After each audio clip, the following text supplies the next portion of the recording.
नमस्कार दोस्तों, स्वागत है आपका अपना ही यूट्यूब चैनल टुडे एग्जाम पर। दोस्तों, जैसा कि एसएससी के विभिन्न एग्जाम के लिए जो जीके जीएस की प्रैक्टिस सेट चलाई जा रही है, जिसके तहत टोटल 35 वीडियो आने वाली है, तो इन 35 वीडियो में से आज आप 11वीं वीडियो को वॉच कर रहे हैं। इससे पहले हमने आपको 10 वीडियो प्रोवाइड करा दिया है तथा जो बच्चे पीडीएफ ग्रुप में उन्हें पीडीएफ भी दे दी गई है। आशा करते हैं कि आप देखे समझे पढ़े होंगे।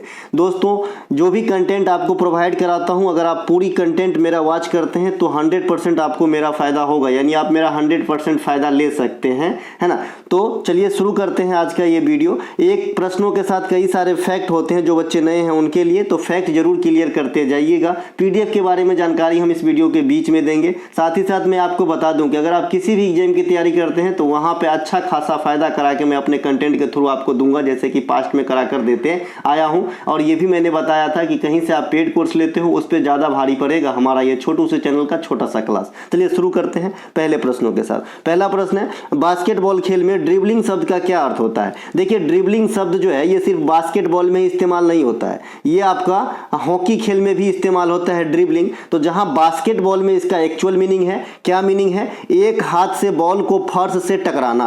आपने कई सारे पिक्चर में देखा होगा कि जो आदमी हीरो है, जनरली हीरो ही करता है या फिर जो बहुत बड़ा विलेन करता है। आपने देखा होगा कि कॉलेज वाला लाइफ अगर किसी हीरो को जनरली दिखाया जाता है, कॉलेज की लाइफ, स्कूल की लाइफ, तो उसमें खेल होता है तो बॉल को मारते मारते दौड़ता रहता है आगे, ठीक है, ये विपक्षी टीम से बचाने हेतु। तो उस प्रोसेस को जो है बास्केटबॉल के अंदर ड्रिबलिंग कहा गया है, ठीक है। और हॉकी में भी ड्रिबलिंग इस्तेमाल होती है। बहुत सारे ऐसे शब्द हैं कि एक से अधिक खेलों में किया जाता है, मतलब इस्तेमाल। जैसे आपने एक ड्यूस शब्द का नाम सुना होगा। ड्यूस शब्द जो है आपका टेनिस में भी इस्तेमाल होता है और टेनिस के साथ ही साथ ये बैडमिंटन में भी इस्तेमाल होता है आपका, क्या भैया, ड्यूस शब्द। तो दोनों जगह ध्यान रखेंगे, ये काफी बार पूछा जाता है ड्यूस शब्द आपके एग्जाम के अंदर। उसी प्रकार से आपका एक ड्राइव शब्द, ड्राइव आपने सबसे पहले आपके मन में आ गया होगा क्रिकेट, सही आ रहा है। क्रिकेट में ड्राइव होता है, कवर ड्राइव भी होता है, ड्राइव भी होता है। क्रिकेट के अलावा इसे हम फुटबॉल में भी इस्तेमाल कर लेते हैं, क्या, ड्राइव शब्द को,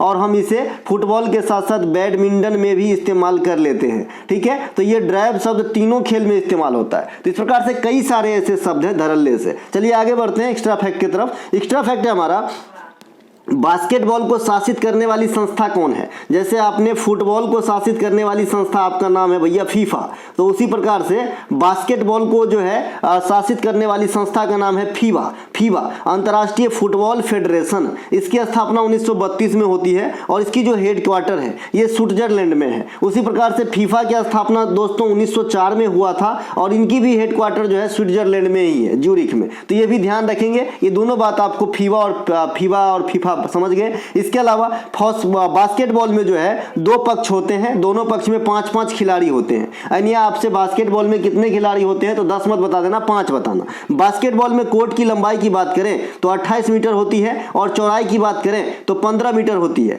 अब बात आती है, जो शब्दावली से मैंने क्वेश्चन बनाया था तो वहां से रिलेट करता हूं इसे। तो जो लंबाई निर्धारित की जाती है ये साइड लाइन से निर्धारित की जाती है और जो चौड़ाई निर्धारित की जाती है ये बेस लाइन से निर्धारित की जाती है, ठीक है।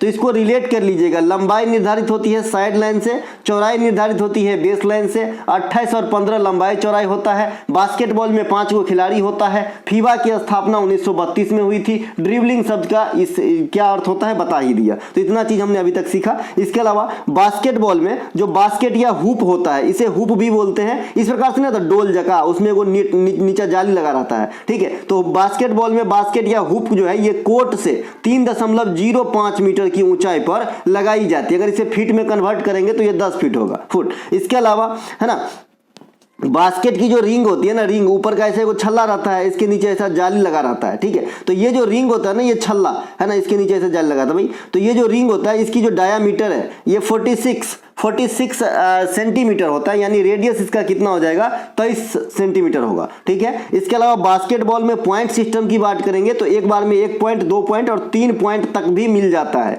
3 पॉइंट, 1 पॉइंट और 2 पॉइंट कब मिलेंगे, इनके कंडीशन होते हैं। जो उनके जो अर्धवृत्ताकार गोली होती है उसके बाहर से अगर आपने फेंक दिया तो 3 पॉइंट मैक्सिमम मिलते हैं, ठीक है। और भी हो है पॉइंट सिस्टम। इसके अलावा यह खेल जो है 4 क्वार्टर में कराए जाते हैं। 1 क्वार्टर का टाइम होता है 10 मिनट, ठीक है भाई। तो ये ध्यान रखेंगे। इनके अलावा भारत में भारतीय बास्केटबॉल फेडरेशन की स्थापना 1950 में किया गया था। अभी आपने जो फीबा देखा वो इंटरनेशनल स्तर का है। अब राष्ट्रीय स्तर का जो बास्केटबॉल से शासित संस्था है वो है जी हमारा भारतीय बास्केटबॉल फेडरेशन। इसकी स्थापना 1950 में करी गई थी। एक इसी में खेल से हमारे इंडिया में साई का पूछता है। स्पोर्ट्स अथॉरिटी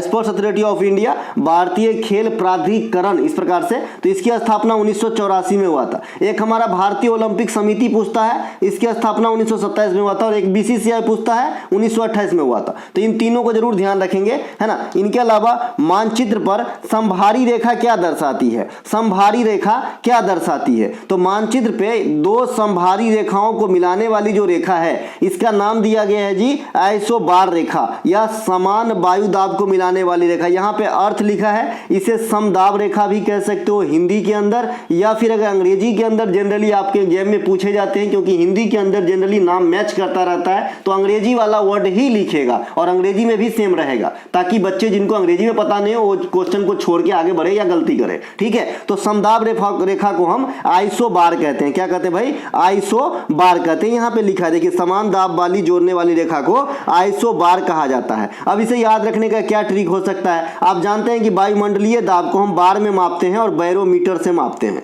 ठीक है, बार में मापते हैं और बैरोमीटर से मापते हैं, तो इसका नाम है आइसोबार, यानी जो है समदाब वाले स्थानों को मिलाने वाली रेखा, इसे हम आइसोबार कहते हैं। ठीक है, इसके अलावा बैरोमीटर से अपना अलग क्वेश्चन बनता है, जैसे कि बैरोमीटर का पाठ्यांक एकाएक गिर गया, ऊपर चढ़ गया तो क्या होता है, मैं पहले बता चुका हूं। मानचित्र पर समान वर्षा वाले स्थान को मिलाने वाली रेखा को आइसोहाइट कहा जाता है, और ये सबसे ज्यादा पूछे जाने वाली इस फॉर्मेट की क्वेश्चन है। क्यों ज्यादा पूछा जाता है? क्योंकि एग्जामिनर का काम है आपको गलती कराना, कंफ्यूज करना। देखिए, समान वर्षा वाला, तो वर्षा का आप क्या रेन पढ़ते हो ना, है ना, रेन पढ़ते हो, हाइट तो नहीं पढ़ते हो ना, कि हाइट मतलब वर्षा होता है। लेकिन ये समान वर्षा वाले स्थान को मिलाने वाली रेखा को आइसोहाइट ही कहा जाता है। ऐसे सुनने में लग रहा है कि समान ऊंचाई वाला स्थान है, लेकिन नहीं, ये समवर्षा स्थान है। और वर्षा को हम किस यंत्र से मापते हैं? रेन गेज से मापते हैं भैया। ठीक है, सबसे अधिक वर्षा कहां होता है? मासिनराम में, मासिनराम में,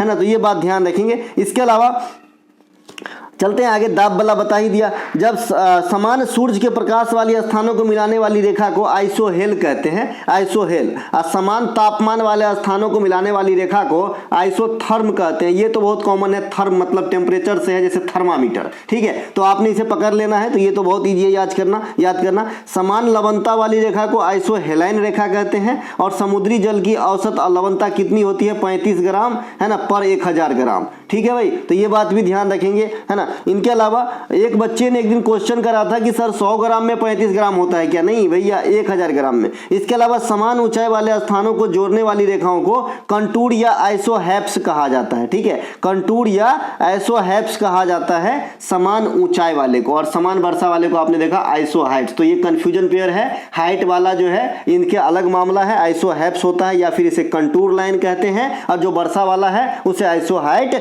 कहा जाता है। अब पीडीएफ के बारे में थोड़ा सा बता दूं, है ना। देखिए, पीडीएफ का जो लिंक है ना, वो लिंक आपको डिस्क्रिप्शन में मिलेगा। ये व्हाट्सएप का लिंक है, आप क्लिक करेंगे, आपको व्हाट्सएप पे पीडीएफ या हाई लिख के भेजना है। इसी प्रकार का एक ग्रीटिंग मैसेज आपको सेकेंडों में प्राप्त होगा बिजनेस अकाउंट के थ्रू, है ना। तो आपको जो है सारा डिटेल उसमें दिया गया है। फिर भी मैं इसलिए बता देता हूं क्योंकि जो बच्चे मान लीजिए कि बिहार एसएससी की तैयारी नहीं करता है और उनको पीडीएफ लेना है आपको ये 60 रुपया वाला, तो क्या यहाँ पे फिक्स है बीएसएससी? तो नहीं, यहाँ पे आप यूपी एसएससी का भी ले सकते हो, सॉरी यूपी पुलिस का भी ले सकते हो, यानी क्योंकि सेम कोस्ट का है ना, बीएसएससी का भी 35 है, यूपी पुलिस का भी 35 है, तो आप इसे बदल सकते हो। यही बताने के लिए मैं दिखाता हूं, बाद में कि 1 मिनट भी टाइम और ना खराब करूं। ठीक है भैया, तो 25 में एक ले लीजिए, ये रेडीमेड पीडीएफ मिलेगा आपको। 57 क्लास देख लीजिएगा, प्लेलिस्ट भी पड़ी है, एक बार पसंद आए तभी लेने का, है ना। इसके अलावा 35 और ये जो जीडी सीरीज अभी जो आप देख रहे हैं एसएससी वाला सीरीज, इसके 35 वीडियो मिलेंगे और आपका आज 11वां पीडीएफ मिलेगा, और टॉपिक वाइज सब में मुफ्त है, कॉमन समझ लीजिए।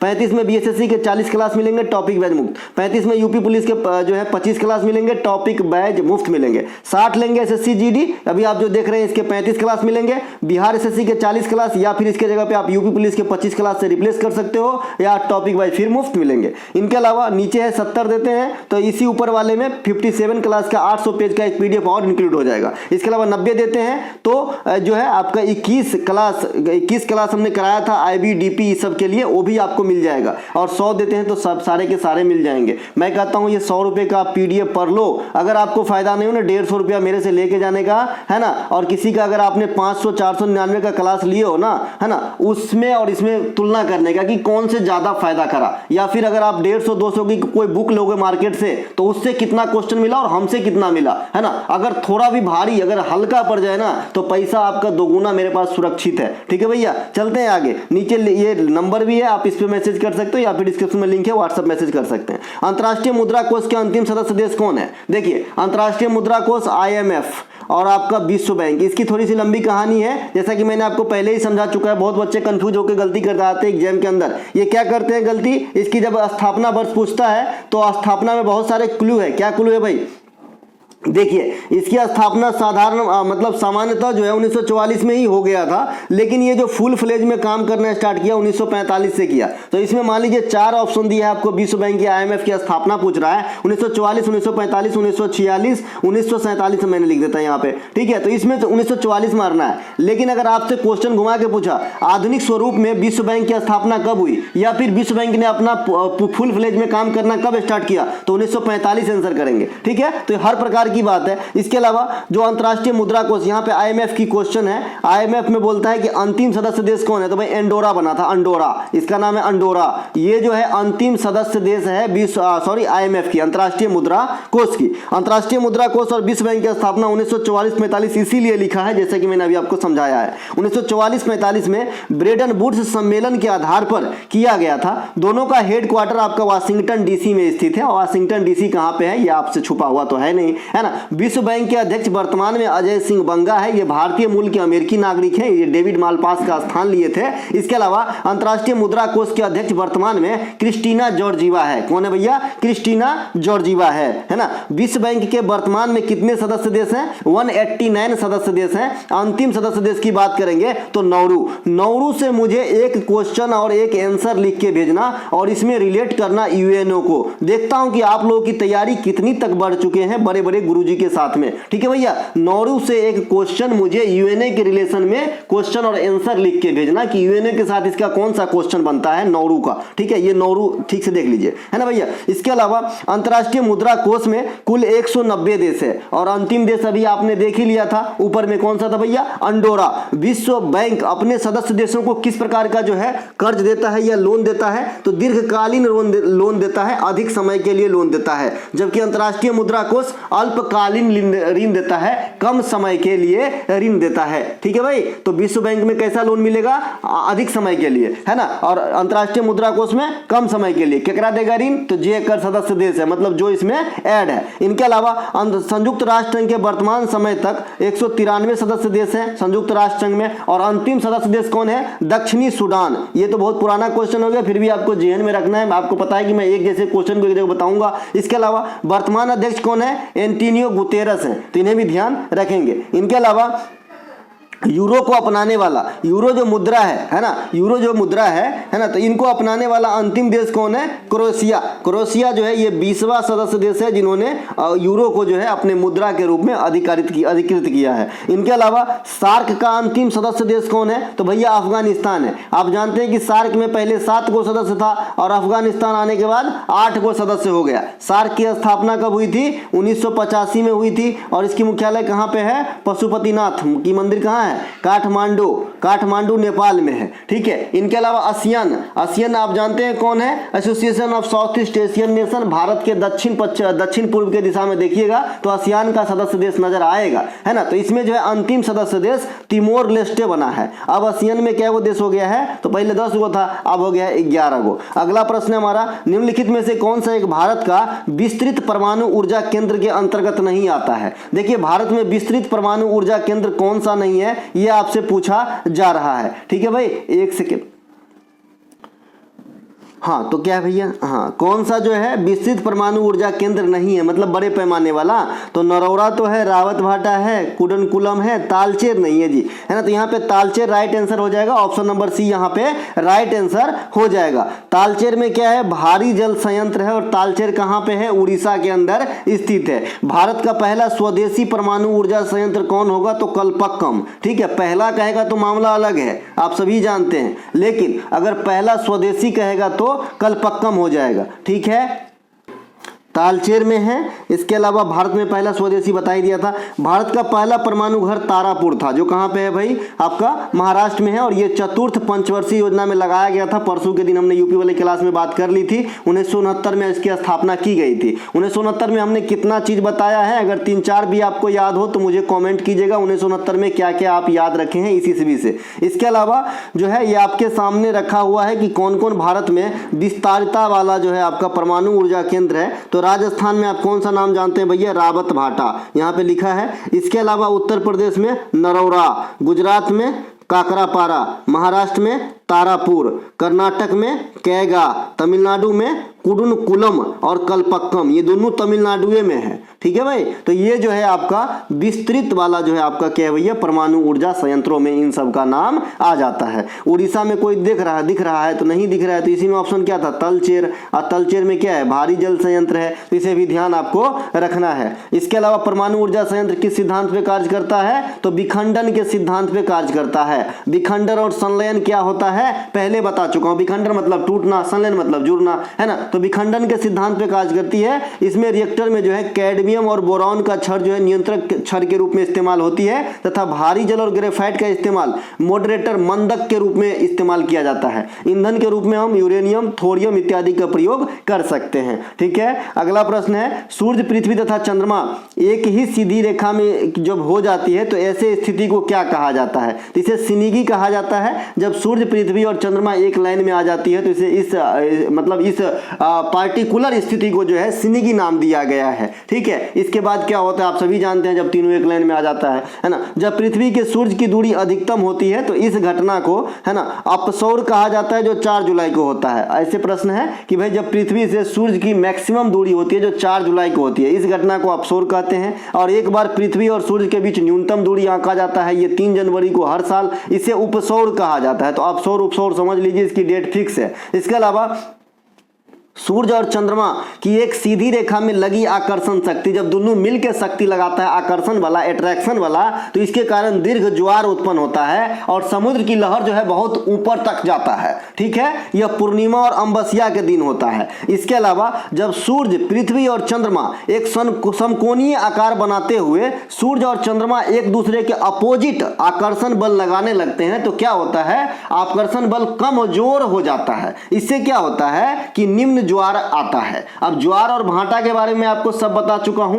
समुद्र के अंदर आती है, समय फिक्स है, 12 घंटा 26 मिनट के बाद सेम कृत्य रिपीट होता है। जैसे ज्वार आया फिर ज्वार आएगा 12 घंटा 26 मिनट के बाद, तो 12 घंटा 26 मिनट को आधा कर लीजिए, 6 घंटा 13 मिनट के बाद ज्वार के बाद भाटा, फिर ज्वार, फिर भाटा, मतलब एक 24 घंटा 12 घंटा 26 24 है ना, 12 घंटा मतलब आपका जो है 24, मतलब एक दिन में समझ लीजिए 2 बार ज्वार और 2 बार भाटा आता है, ठीक है। इसके अलावा अगर मैंने एक से और आपको बताया है कि ज्वार आने का क्या कारण है, और नीचे बहुत सारा ऑप्शन दिया गया था, तो मैंने आपको बताया है कि जिसमें सूर्य, चंद्रमा और पृथ्वी तीनों कारण लिखा रहे ना, तो वो आंसर सिलेक्ट कीजिए, ठीक है। अब देखिए दीर्घ ज्वार और लघु ज्वार तो उस प्रश्न में कह रही नहीं रहा होता है, खाली ज्वार कह रहा होता है। तो ज्वार आने में तो तीनों का रोल आप हमारे सामने तो देख ही रहे हैं, ठीक है। इसके अलावा आईसीसी अंडर 90 क्रिकेट पुरुष वर्ल्ड कप का भारत पहली बार विजेता कब बना था, तो आईसीसी अंडर 90 जो अभी चल रहा है दक्षिण अफ्रीका में, है ना, वो फरवरी तक चलेगा,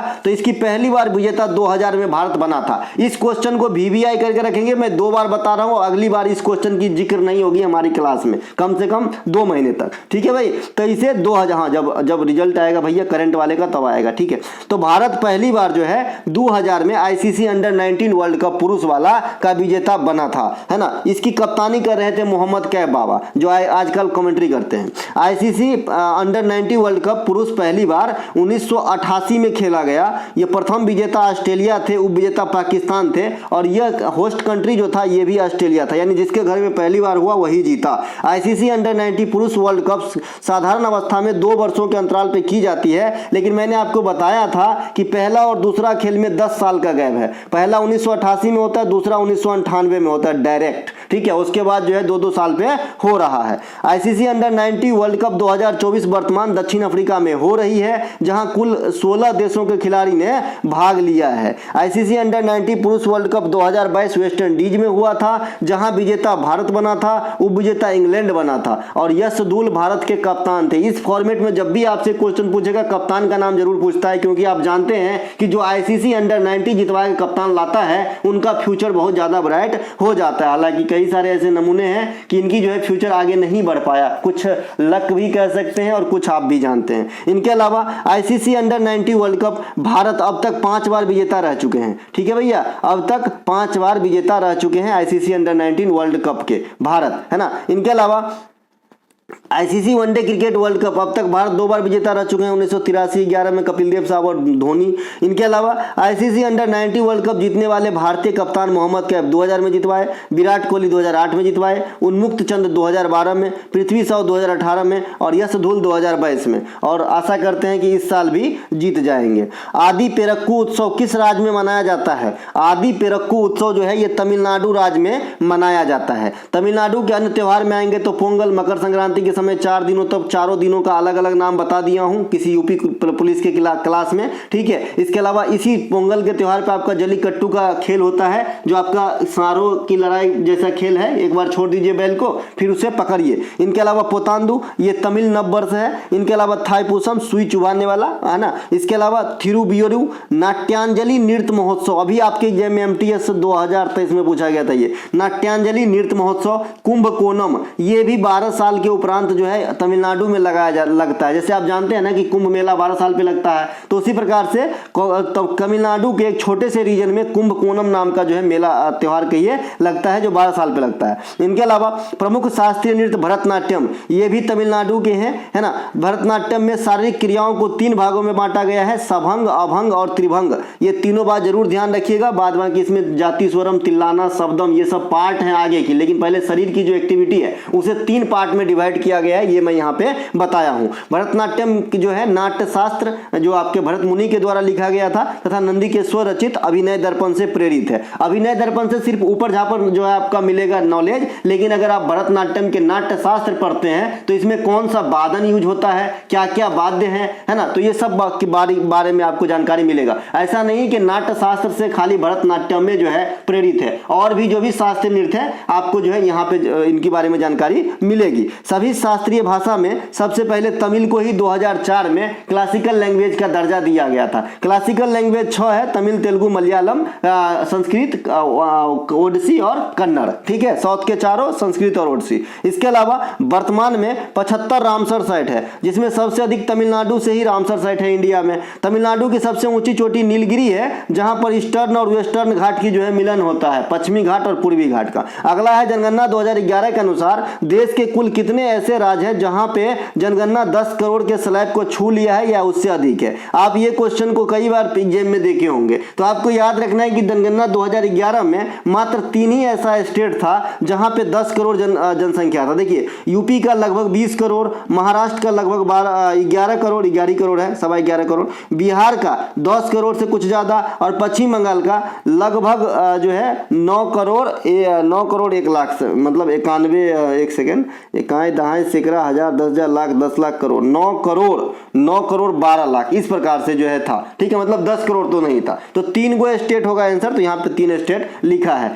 बाद बाकी न्यूनतम जनसंख्या में आएंगे तो सिक्किम के सबसे कम, मिजोरम के दूसर का कम, अरुणाचल प्रदेश के तीसर का कम, तो तीनों याद रखिएगा। कभी भी 3 आंकड़ा जरूर याद रखें, है ना, ऊपर से नीचे से, तभी काम आएगी। इसके अलावा जनगणना 2011 के अनुसार देश में कुल आबादी 121 करोड़ था। संयुक्त राष्ट्र संघ के जो अभी आंकड़ा अनुमान लगाया है कि इंडिया का 142 करोड़ से भी अधिक पॉपुलेशन है, जो पूरे विश्व में सबसे अधिक है, चाइना को भी पीछे छोड़ दिया है। जनगणना 2011 डाटा, साक्षरता आपका 74.04%, लिंगानुपात 943, घनत्व 382, दशकीय वृद्धि 17.64, ग्रामीण जनसंख्या 68% के लगभग, तो शहरी निकाल लीजिएगा। इसके अलावा महिला साक्षरता 65-46 और पुरुष साक्षरता 82-14। देश में सर्वाधिक साक्षरता केरल की, न्यूनतम साक्षरता बिहार की, केंद्र शासित प्रदेश में सबसे अधिक साक्षरता तो लक्षद्वीप की। देश में सबसे अधिक जनघनत्व बिहार का था, सबसे कम जनघनत्व अरुणाचल प्रदेश का था, सबसे अधिक जनसंख्या शहरी महाराष्ट्र में था, सबसे कम शहरी सिक्किम में था। इसके अलावा सबसे अधिक ग्रामीण उत्तर प्रदेश में और सबसे कम ग्रामीण तैयो सिक्किम में। जनगणना 2011 कितने चरण में, तो 2 चरण में कराए गए। पहली जनगणना कब हुआ था इंडिया में, 1872 में मेओ के समय में हुआ था। इसी मेओ की हत्या अंडमान में हुई थी। ये क्वेश्चन आपके HCM एग्जाम 2022 में पूछा गया था। लगातार 10 वर्षों पर लॉर्ड कैनिंग के समय जनगणना होती आ रही है। आजादी के बाद पहली जनगणना 1951 में हुई थी, आखिरी जनगणना 2011 में हुई थी, लंबित जनगणना 2021 की है। भारत में पेड़ की सर्वेक्षण 2 वर्षों पे होती है, पशु की जनगणना 5 वर्षों पर, और हाँ, इंसान की जनगणना 10 वर्षों पे। मनुष्य सामाजिक पशु है भाई, मनुष्य भी पशु है लेकिन सामाजिक पशु, ठीक है भैया, तो ये 10 वर्षों पे होता है। इसके अलावा यदि प्राथमिक घाटे में ब्याज भुगतान सम्मिलित कर लिया जाए तो यह किसके बराबर होगा, तो ये आपका जो है, अगर प्राथमिक घाटा में आप ब्याज भुगतान को ऐड कर दीजिएगा तो ये आपका निकलेगा भाई राजस्व या फिर राजकोषीय घाटा निकलेगा, ठीक है भाई।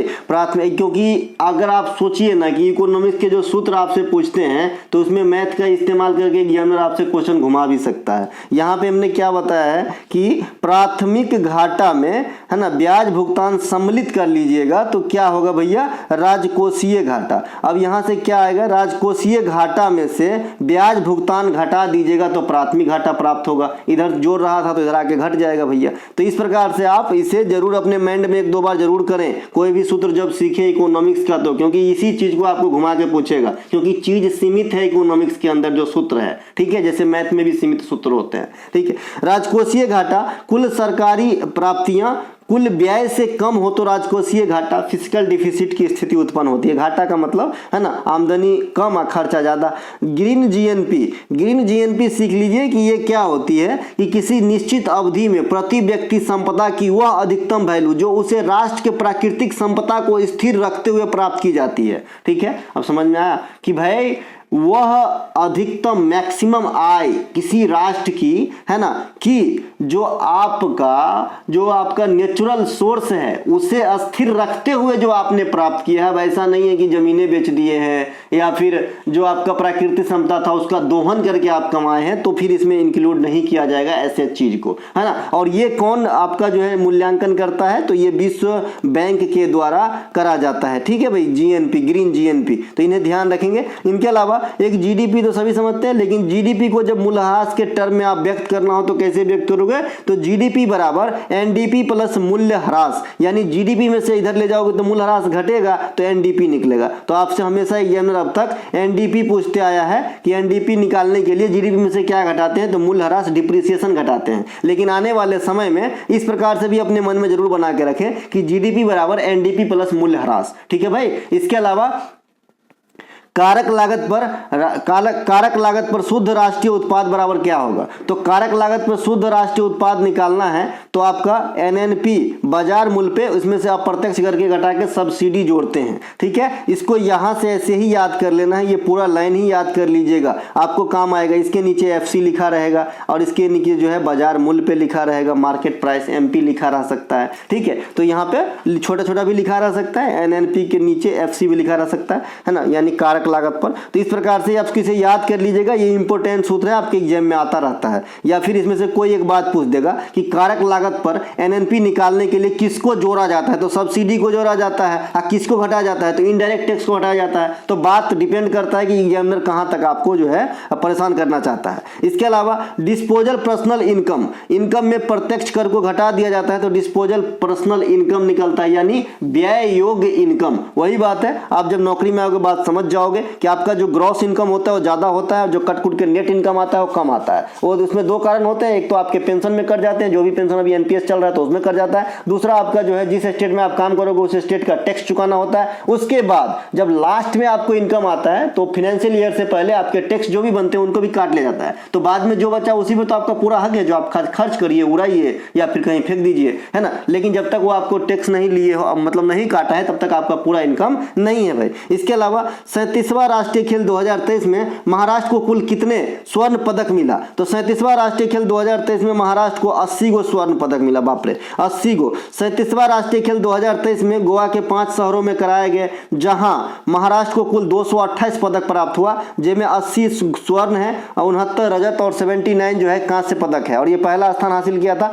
दूसरा स्थान सर्विसेज टीम को दिया गया जो 36वें राष्ट्रीय खेल के विजेता है। यहाँ पे जस्ट उल्टा हुआ, जो वहां पे विजेता था उप विजेता बन गए यहाँ पे, और जो उप विजेता थे वो विजेता बन गए। 35वें राष्ट्रीय खेल में 33 खेल शामिल थे, ये 2015 में केरल में हुआ था। 36वां राष्ट्रीय खेल सीधे 15 के बाद 22 में हुआ, इसमें 36 खेल था, ये गुजरात में हुआ था। और 37वां राष्ट्रीय खेल 2023 में हुआ, ये आपका गोवा में हुआ, यहाँ पे 43 खेल शामिल था। तो इसमें एक एक बात शामिल है, आज ये दूसरी बार रिपीट कर रहा हूँ, इसके बाद ये संभवतः आपके बाद दोबारा न देखने को मिले हमारे क्लास में, ठीक है। इसके अलावा 37वां राष्ट्रीय खेल 2023 में निम्नलिखित खेलों को शामिल किया गया। कौन सा? आपका जो है बीच फुटबॉल, बीच जो होता है आपका नदी के बालू पे खेला जाता है समुद्र के किनारे, रोल बॉल, गोल्फ, सेप कटराव, एस्क्वे मार्शल आर्ट, कलर पट्टू और पेनकाक सिलाट, ये सब खेल को जो है पहली बार एंट्री मिला है। इनके अलावा 37वां राष्ट्रीय खेल 2023 का शुभंकर क्या था? मोगा बाइसन। इसके अलावा 38वां राष्ट्रीय खेल कहाँ होता भैया? उत्तराखंड में होंगे इसी साल 2024 में। पहली बार राष्ट्रीय खेल का आयोजन 1924 में हुआ था। यहाँ पे थोड़ा सा ध्यान देंगे क्योंकि आने वाले समय में मुझे यहाँ से एक इंपॉर्टेंट क्वेश्चन दिख रहा है जो आपके एग्जाम में छपेगी, खास करके एसएससी के एग्जाम में, ठीक है भाई। पहली बार राष्ट्रीय खेल का आयोजन 1924 में लाहौर में हुआ था। उसके बाद इस खेल का जो है ना 1940 में बंबई में नाम बदल दिया गया। नाम इसका रखा गया पहली बार जब लाहौर में हुआ था तब उस खेल का नाम हुआ करता था भारतीय ओलंपिक गेम, ठीक है। बाद में 1940 में इसका नाम बदलकर आधुनिक नाम दिया गया, यानी राष्ट्रीय खेल नाम कर दिया गया, है ना। और जो आधुनिक फॉर्मेट का आप खेल देखते हैं राष्ट्रीय खेल को, इसकी शुरुआत 1985 नई दिल्ली से हुई थी। तो यहाँ पे 3 जगह शुरुआती और फिर मोड़ है इस खेल में, तो इसका इतिहास जरूर जानिएगा। अगर आपसे कल एग्जामिनर पूछे कि किस खेल को पहले भारतीय ओलंपिक खेल कहा जाता था, तो आप कहोगे राष्ट्रीय खेल को। राष्ट्रीय खेल की शुरुआती इवेंट लाहौर में हुई थी, नाम बदला मुंबई में, और लेटेस्ट फॉर्मेट वाली शुरुआत हुई दिल्ली में। तीनों बात जरूर ध्यान रखेंगे। इसी प्रकार से ब्रिटिश एम्पायर गेम किसे कहा जाता था? आप लोग मुझे कमेंट करेंगे किस खेल को पहले ब्रिटिश एम्पायर गेम कहा जाता था। इनके अलावा प्रसिद्ध सर्किट कप का संबंध किस खेल से? तो गोल्फ से है। गोल्फ से संबंधित अन्य खेल में आएंगे तो वकार कप, राइडर कप और डनहिल कप, ये चारों ही है जो ज्यादा आपके गेम में गोल्फ से संबंधित आता है। बाकी बात करें तो टाइगर वुड्स भी गोल्फर है। इनके अलावा इंटरनेशनल लेवल का, राष्ट्रीय लेवल की गोल्फर का नाम बहुत ज्यादा पूछा जाता है। भारत में गोल्फ के खिलाड़ी की बात करें तो आपका अदिति अशोक, है ना, जीव मिल्खा सिंह, शिव चौरसिया, ये सब भारत में गोल्फ के खिलाड़ी हैं, ध्यान रखिएगा। चतुर्थ पंचवर्षीय योजना किस मॉडल पे आधारित था? तो अशोक रुद्र एलन मॉडल पे आपका जो है 4th 5 ईयर प्लान आधारित हुआ करता था। भारत में पहली पंचवर्षीय योजना की अवधि 1951 से 56 था, है ना, जो हैराड डोमार के मॉडल पे था। इस पंचवर्षीय योजना में कृषि पर विशेष बल दिया गया, फोकस किया गया। द्वितीय पंचवर्षीय योजना 1956 से 61 इसकी अवधि थी, पीसी महालनोबिस के मॉडल पे था। भारी उद्योग को जो है इसमें ज्यादा तजब्बो दिया गया, साथ ही साथ मेडिकल सेक्टर में भी काम किया गया। इन्हीं पंचवर्षीय योजना में जो आपका इंटीग्रल कोच फैक्ट्री है इसकी भी स्थापना की गई दुर्गापुर, राउरकेला और भिलाई के साथ। आप लोग मुझे बताएंगे वंदे भारत एक्सप्रेस का जो है निर्माण किस इंटीग्रल कोच फैक्ट्री के द्वारा किया जाता है? आईसीएफ के द्वारा किया जाता है। आईसीएफ चेन्नई और भी जहां जहां है तो इसके द्वारा बताइएगा, ठीक है। इनके अलावा तीसरी पंचवर्षीय योजना 1966 से 1961। इस पंचवर्षीय योजना में पहली बार संतुलित क्षेत्रीय विकास पर जो है कि अवधारणा पर विचार किया गया। इसी पंचवर्षीय योजना में दो जगह से युद्ध हुआ, एगो भारत चीन युद्ध 1962 और एगो भारत पाकिस्तान युद्ध 1965, है ना। तो दूगो युद्ध के मार और साथ ही साथ प्राकृतिक मार अकाल भी आ गया था 1966 में। तो इन तीनों चीजों को अगर देखें तो हमारी आर्थिक स्थिति बहुत जर्जर हो गई। तो योजना बनाने के लिए पैसे न रहा, तो 1966 से 1969 तक आप देखेंगे कोई भी योजना नहीं बना है। इसे योजना अवकाश कहा गया था, ठीक है। पांचवी पंचवर्षीय योजना डीपी धर के मॉडल पर आधारित था। इसमें जो है गरीबी उन्मूलन इत्यादि पर विशेष बल, मतलब क्या नारा दिया गया था, और स्वास्थ्य समाज कल्याण पे विशेष बल दिया गया था, ठीक है। पांचवी पंचवर्षीय योजना बनाने वाली पंचवर्षीय योजना बनाने वाली जो निकाय है ये योजना आयोग था हमारा। इसकी गठन 1950 में हुई थी, 2015 में नीति आयोग इसका स्थान ले लिया। योजना आयोग में भी अध्यक्ष प्रधानमंत्री हुआ करता था, तो पहला अध्यक्ष कौन हुआ होगा, है ना, पंडित जवाहरलाल नेहरू। लेकिन उपाध्यक्ष आपको जरूर याद रखना है, गुलजारी लाल नंदा बने थे। इसके अलावा भूमध्य सागर का सबसे बड़ा द्वीप कौन सा है, तो भूमध्य सागर का सबसे बड़ा द्वीप की बात करेंगे तो सिसिली द्वीप होता है। कौन सा, सिसिली द्वीप होता है। क्वेश्चन नंबर 2 लिखा गया।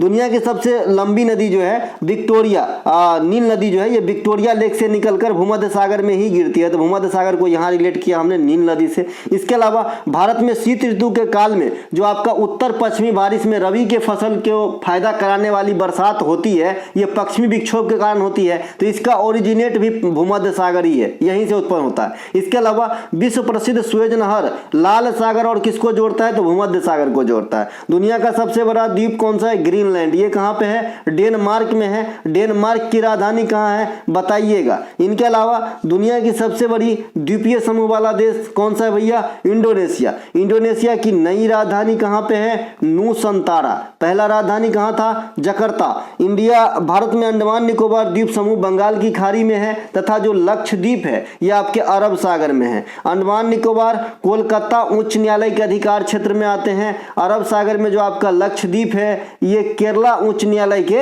अधिकार क्षेत्र में आते हैं। 2023 के अंतिम आंकड़ों के अनुसार भारत में सबसे अधिक चीनी उत्पादक राज्य कौन सा है, तो सबसे अधिक 2023 में आंकड़ों के अनुसार जो चीनी उत्पादक राज्य बना ये आपका बना भैया उत्तर प्रदेश। ये किसे पछाड़ के बना है, तो महाराष्ट्र को। 2022 में सर्वाधिक चीनी उत्पादन राज्य जो है महाराष्ट्र बना था। देखिए एक्सपीरियंस शेयर कर रहा हूं, 2-3 चीज की उत्पादन वर्ष भारत में जरूर याद रखिएगा, बहुत ज्यादा पूछता है। एक तो आपका बाजरा का, क्योंकि ये भी तुरंत बदलता रहता है। दूसरा चीनी का, ये भी तुरंत बदलता रहता है। कपास का, ये तीनों ज्यादा आपके उत्पादन वर्ष पूछे जाते हैं, मतलब कौन सा स्टेट जो है उत्पादन में अव्वल है, ठीक है भाई, ध्यान रखिएगा। गेहूं चावल का नहीं पूछता, वो जमाना गया है ना। इसके अलावा 25 नवंबर 2023 को सूचना के अनुसार अंतर्राष्ट्रीय चीनी संगठन की अध्यक्षता कौन करेगा, भारत। 2023-22 में चीनी उत्पादन में कौन था अव्वल, महाराष्ट्र। 2023 में कौन है, उत्तर प्रदेश। भारत दुनिया में वर्तमान में सबसे अधिक चीनी का जो है उत्पादन करता है। उत्तर प्रदेश में जो गन्ना की खेती होती है, शुगर केन की खेती होती है, गन्ना की खेती होती है।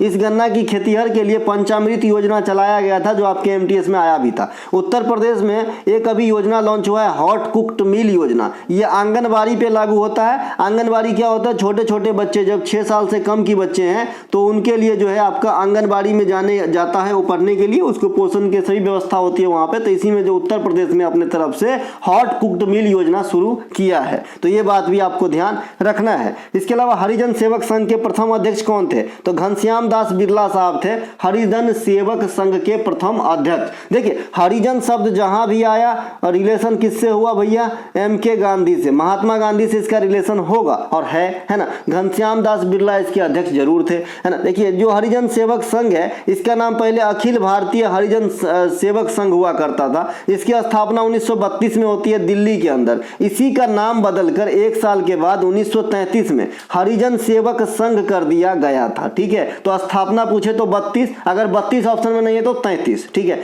गांधी जी के अन्य महत्वपूर्ण संस्थानों में आएंगे या फिर स्थापना में आएंगे तो नटाल इंडियन कांग्रेस, इसकी स्थापना 1894, लेकिन 1894 से ये आपके 1898 और आपका 1902-3 तक भी ईस्वी आपके ऑप्शन में हो सकते हैं। गारंटी मानिए कि एक के इन तीनों में जितना मैंने बताया उसमें से कोई एक के को होगा, ठीक है। क्योंकि स्थापना हुआ तभी से ये फुल फ्लेज में नहीं आ गया, बाद में पहले जुटाए बहुत सारे लोगों को वहां पे जो है इकट्ठा मतलब इसमें लाए। गांधी जी को कम संघर्ष नहीं करना पड़ा था साउथ अफ्रीका में, ऐसे नहीं कि सब एक के दिन में मान गए, सब अनुयायी हो गए, ऐसा नहीं है। कोई भी चीज जो है एक के दिन में नहीं होता है ना। तो इसके जो है कहीं पे अलग अलग लिखा रहता है इसके, इसीलिए मैं बता रहा हूँ। इसके अलावा ब्रिटिश इंडियन एसोसिएशन की स्थापना 1902 में, ये भी आपका कौन किए थे? गांधी जी ने किए थे। गांधी जी की प्रमुख सत्याग्रह की बात करेंगे 1917 में चंपारण बिहार में हुआ था, नील के खेती वाला, और राजकुमार शुक्ल साहब आमंत्रण किए थे। ये अफ्रीका 1915 में लौटने के बाद, अफ्रीका से लौटने के बाद, माफ कीजिएगा, पहला सत्याग्रह था बड़े पैमाने पे, है ना। हालांकि ये भी बड़े पैमाने पे नहीं है, ये भी एक रीजनल विशेष है, रीजन में है क्योंकि बिहार में हुआ था।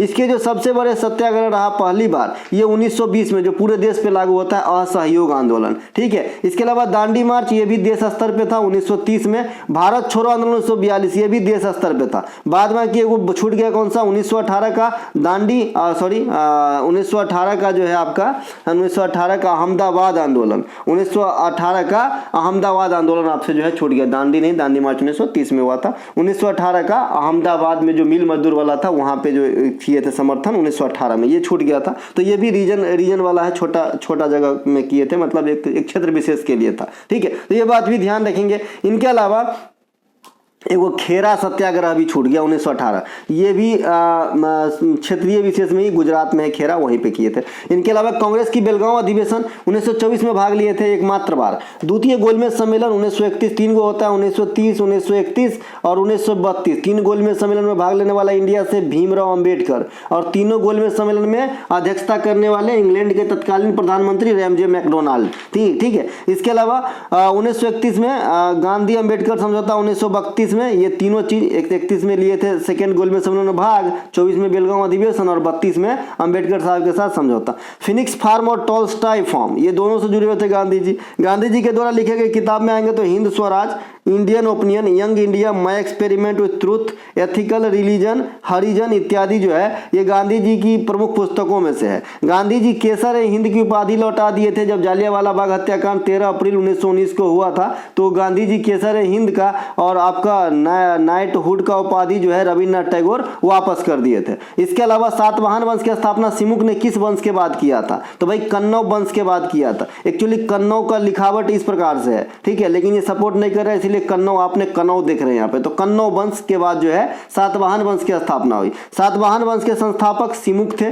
जिन्होंने कन्नौज के अंतिम शासक सुशर्मा की हत्या कर दी थी। इस वंश की स्थापना की थी। इसकी राजधानी कहाँ था? प्रतिष्ठान, महाराष्ट्र, ठीक है, किसका? सातवाहन का। इसके अलावा सातवाहन वंश के प्रमुख शासकों में सतकर्णी, हाल, गौतमीपुत्र सतकर्णी, देखिए सतकर्णी अलग है, हाँ गौतमीपुत्र सतकर्णी अलग है, पहले सतकर्णी आया तब गौतमीपुत्र सतकर्णी आया, ठीक है भैया। इसके अलावा हाल ने गाथा सप्तमी नामक ग्रंथ की रचना की, ये भी क्वेश्चन आपके एग्जाम में आता है। किताब का नाम गाथा सप्तमी, जैसे मेगास्थनीज का जो है इंडिका आता है वैसे ही भैया। इनके अलावा गौतमीपुत्र सतकर्णी का शासनकाल 106 से 130 ईस्वी तक था। यह सातवाहन वंश के सबसे प्रमुख शासक हुए, इसीलिए हम जनरली इनका नाम बहुत जानते हैं। इन्होंने शकों को, मालवा और काठियावाड़ को विजित किया था शकों से, ठीक है। नासिक अभिलेख में इसके बारे में जानकारी मिलती है आपका, किसके? गौतमीपुत्र सतकर्णी के जो है बारे में जानकारी नासिक अभिलेख से मिलती है।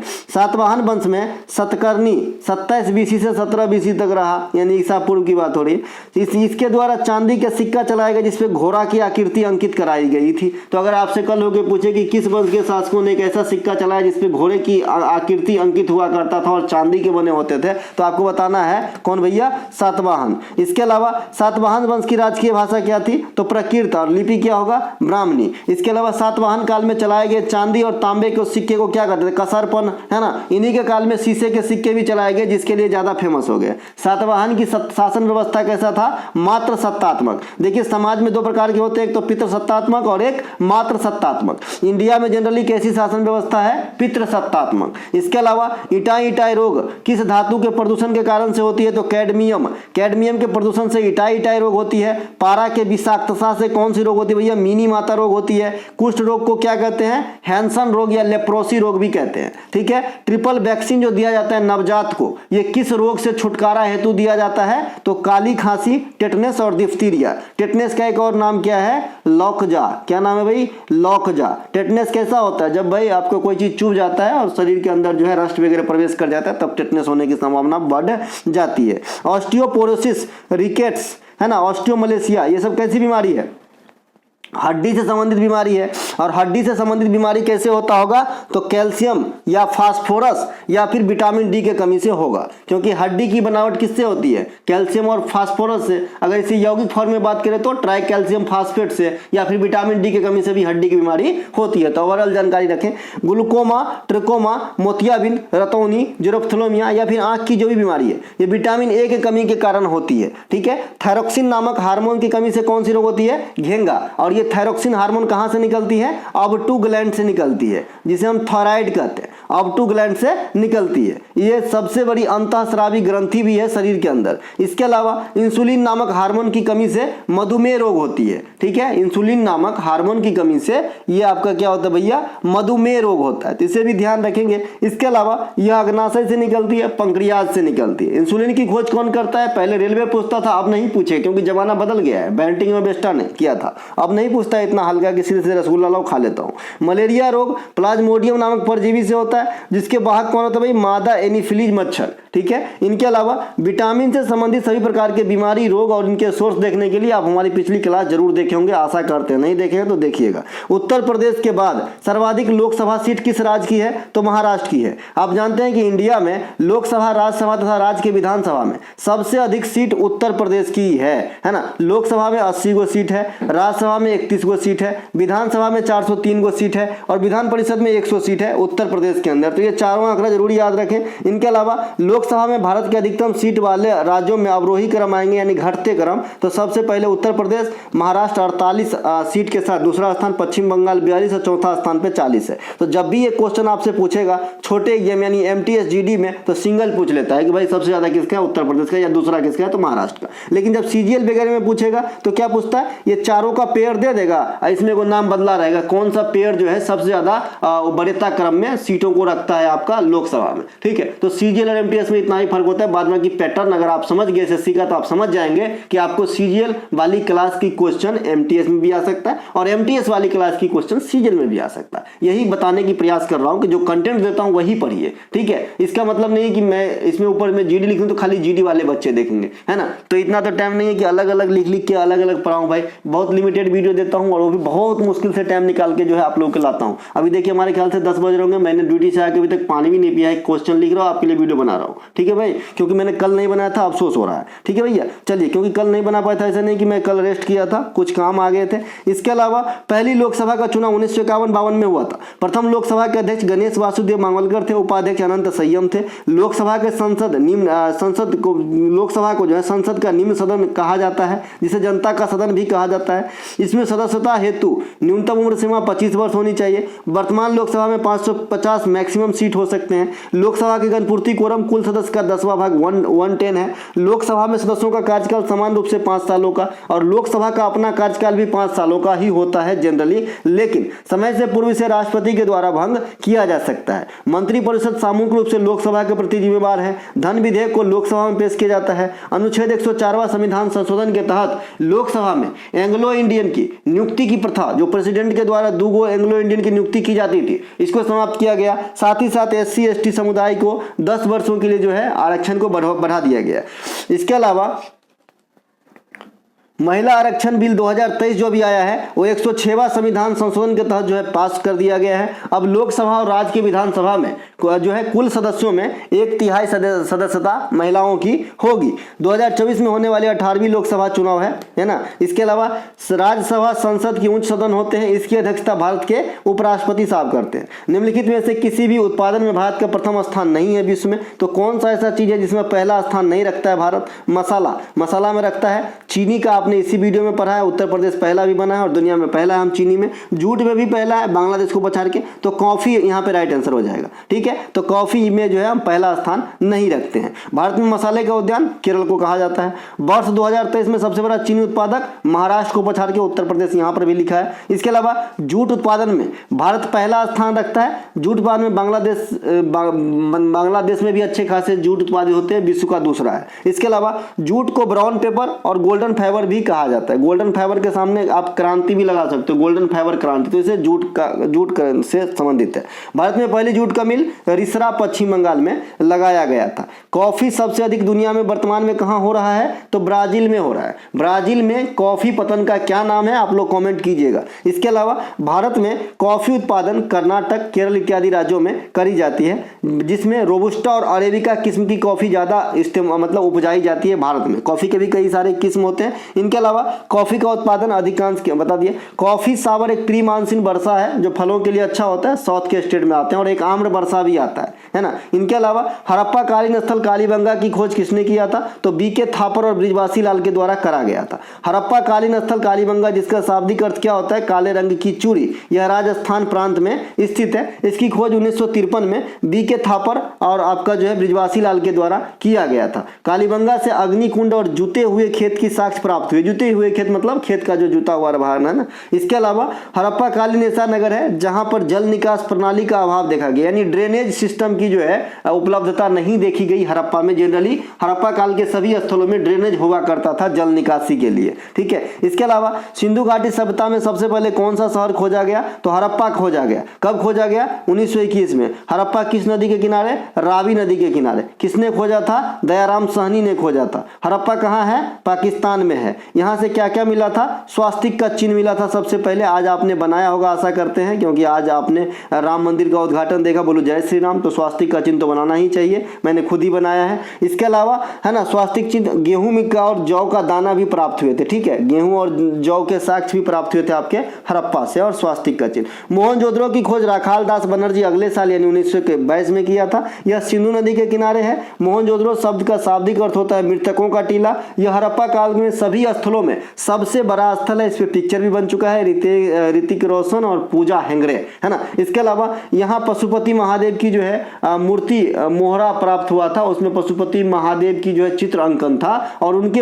अगल बगल में कौन कौन से जानवर नहीं थे, इससे क्वेश्चन आपको बीपीएससी ने पूछा था, ठीक है। तो मैंने यहाँ को आपको बताना है कि इसके आसपास में कौन कौन से जानवर हुआ करते जो पशुपति महादेव का अंकन मिला था। तो हाथी होता था, बाघ, गेंडा, भैंस और हिरन। इसमें बैल उल दे देगा आपसे, फिर पूछेगा ये था कि नहीं, तो बोलेगा नहीं। यही 5 को जो है जानवर का चित्र जो है इस अंकन के अगल बगल में जो है मिला था। इसके अलावा कांसे की नर्तकी यहाँ का जो है फेमस जो है मिलने में सभी में सबसे ज्यादा फेमस कांसे की नर्तकी। इसके अलावा कहाँ से, मोहनजोदड़ो से। हड़प्पा का विशाल स्नानघर काफी प्रसिद्ध है। इसके अलावा लोथल जो है, लोथल हड़प्पा कालीन स्थल को लघु हड़प्पा या लघु मोहनजोदड़ो भी कहा जाता है। किसको, लोथल को। ये लोथल कहाँ पे है, गुजरात में है। ये कौन सी नदी के किनारे है, भोगवा नदी के किनारे। भोगवा नदी किसकी सहायक नदी है, साबरमती की सहायक नदी है। लोथल की खोज कौन किए थे, रंगनाथ राव ने किए थे, ठीक है। तो ये बात भी आपको ध्यान रखना है। इसके अलावा हड़प्पा कालीन बंदरगाह लोथल में था और सुरकोतदा में था। तो लोथल इंडिया में है अभी और सुरकोतदा पाकिस्तान में, और उस समय ओवरऑल हिंदुस्तान हम ही लोग थे। इसके अलावा क्योंकि पाकिस्तान तो अपने अंदर ही था ना भाई। लोथल से प्राप्त साक्ष्य में अग्निवेदी की प्रमाण मिली है, चित्रित मृदभांड मिली है। मृदभांड मतलब मृद माने यहाँ पे मृद मतलब इससे भैया मिट्टी से, अब भांड मतलब जो घैला मटका ये सब होता है ना, ऐसा मृदभांड, उसमें चित्रित किया गया था जो लोथल से प्राप्त हुआ है। रंगपुर में कच्चे ईंट का दुर्ग मिला है, जो जनरली हड़प्पा काल में देखने को नहीं मिलता है, क्योंकि आप जानते हैं कि हड़प्पा काल में मकान जो है पके हुए ईंट के बने हुए हुआ करता था। हड़प्पा कालीन स्थल धौलावीरा को 2021 में यूनेस्को ने अपने अंडर शामिल किया था, और एकमात्र यह हड़प्पा कालीन स्थल है जो यूनेस्को तक गया। हड़प्पा कालीन स्थल धौलावीरा 3 भागों में विभक्त है। जनरली सभी हड़प्पा कालीन स्थल 2 भागों में विभक्त हुआ करता है ना। यह भारत का एकमात्र हड़प्पा कालीन स्थल है जहां पे खेल का साक्ष्य प्राप्त हुआ है, और यह भारत में राखी गढ़ी के बाद सबसे बड़ा हड़प्पा कालीन स्थल भी है। बाद बाकी पूर्वी आलमगीरपुर, पश्चिमी सुरकोतदा, उत्तरी मांडा और दक्षिणी दैमाबाद मैंने आपको हड़प्पा काल के चारों दिशा के सबसे लास्ट साइट का नाम बता दिया है। फ्लेमिंगो उत्सव कहाँ मनाया जाता है, तो ये आंध्र प्रदेश में मनाया जाता है। फ्लेमिंगो पक्षी का नाम है भाई। फ्लेमिंगो उत्सव आंध्र प्रदेश के नेल्लोर जिले में मनाया जाता है। नेल्लोर जिले में जो है ना झींगा का काफी प्रोड्यूसन होता है। झींगा है ना मछली वाला। इसके अलावा यह वार्षिक त्योहार है। इसके अलावा आंध्र प्रदेश में प्रमुख त्योहार में उगादी, यह आंध्र प्रदेश का नववर्ष है ना, तेलुगु नववर्ष कहिए इसे, जो अप्रैल महीने मनाया जाता है। विशाखा उत्सव, श्रीवारी ब्रह्मोत्सव, श्रीवारी ब्रह्मोत्सव, ये 9 दिनों तक भगवान वेंकटेश की भव्य शोभा यात्रा है। जैसे आपने जगन्नाथ यात्रा उड़ीसा में देखना है, इसी प्रकार से आंध्र प्रदेश के अंदर भगवान वेंकटेश के लिए ब्रह्मोत्सव निकाला जाता है जो 9 दिनों तक चलती है। विनायक चतुर्थी, लुम्बिनी महोत्सव अभी पूछा भी गया था, ऐसा लगता है कि नेपाल में मना लो लुम्बिनी महोत्सव, क्योंकि नेपाल में आपका लुम्बिनी जगह का नाम है जहां पे गौतम बुद्ध का जन्म हुआ था, लेकिन ये होता है कहां पे, आंध्र प्रदेश में। इसके अलावा डेक्कन महोत्सव है ना, डेक्कन पठार के नाम से, तो ये भी आपके आंध्र प्रदेश में होता है। आंध्र प्रदेश के शास्त्रीय नृत्य में आएंगे तो कुचिपुड़ी होता है। आधुनिक स्वरूप में कुचिपुड़ी को लाने का श्रेय जो है सिद्धेंद्र योगी को दिया जाता है। इसके अलावा आंध्र प्रदेश के लोक नृत्य में डप्पू, कोलाट्टम, भामाकल्पम, लंबाडी, ढीमसा, वीरनाट्यम, ये सब जो है आपके प्रमुख है। आंध्र प्रदेश से तेलंगाना कब अलग हुआ था, 2014 में। आंध्र प्रदेश जो है 2020 में सभी प्रकार के ऑनलाइन गेम पे प्रतिबंध लगा दिया था। आंध्र प्रदेश ने अभी हाल में ही बयान दिया है कि अपनी राजधानी अब विशाखापट्टनम ले जाएंगे। आंध्र प्रदेश में क्या क्या भैया, बोरा की गुफा है, अरकू घाटी है, तुमलापल्ली यूरेनियम की खान है, कोबारा बिजली संयंत्र है, ये सब जो है आंध्र प्रदेश में है। प्रतिवर्ष भारत में राष्ट्रीय प्रौद्योगिकी दिवस कब मनाया जाता है, तो राष्ट्रीय प्रौद्योगिकी दिवस जो है 11 मई को मनाया जाता है। प्रतिवर्ष भारत में राष्ट्रीय उपभोक्ता दिवस 24 दिसंबर को, राष्ट्रीय मतदाता दिवस 25 जनवरी को, राष्ट्रीय बालिका दिवस 24 जनवरी को, राष्ट्रीय युवा दिवस 12 जनवरी को और विश्व युवा दिवस 12 अगस्त को। विश्व बालिका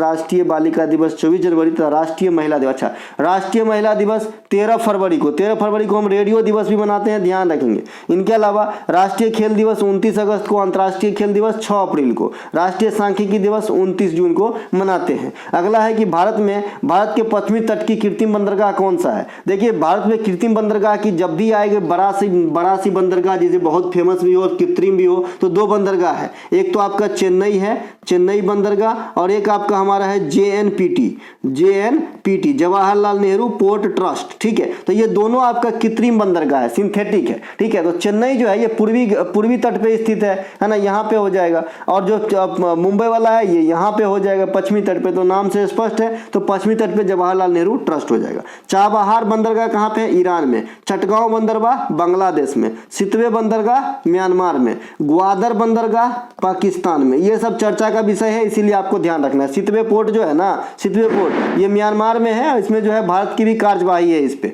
इसके अलावा वर्तमान में कुल कितने छोटे बड़े बंदरगाह है, तो छोटे की बात करेंगे तो 200 से अधिक छोटे बंदरगाह है भारत में। भारत में बंदरगाह से संबंधित कुछ फैक्ट जो मैंने परसों के क्लास में भी दिया था यूपी वाले में, लेकिन मुझे लगता है कि सारे बच्चे क्लास देखते नहीं, इसलिए मैं इसे कॉपी कर लिया हूं और आपको यह बताना जरूरी है। भारत में कांडला को ज्वारीय बंदरगाह कहा जाता है। यह मुक्त व्यापार क्षेत्र है। मान्यता प्राप्त बंदरगाहों में सबसे बड़ा कार्गो कंटेनर के हिसाब से यह बंदरगाह है। कार्गो कंटेनर के हिसाब से सबसे बड़ा बंदरगाह कौन होगा, कांडला। मंगलोर और मर्मागोवा बंदरगाह, यहाँ से क्या होता है, लौह अयस्क का निर्यात होता है, लेकिन सबसे अधिक लोहा कहाँ से निर्यात होता है, मर्मागोवा से। कहाँ पे है, गोवा में। किस नदी पर है, ज्वारी नदी के समीप है। कोलकाता बंदरगाह ये हुगली नदी पर स्थित है। मर्मागोवा ज्वारी नदी के मुहाने पर है। मुंबई पोर्ट ट्रस्ट अभी जिसकी बात हमने करा, JNPT, ये प्राकृतिक बंदरगाह, एक सेकेंड,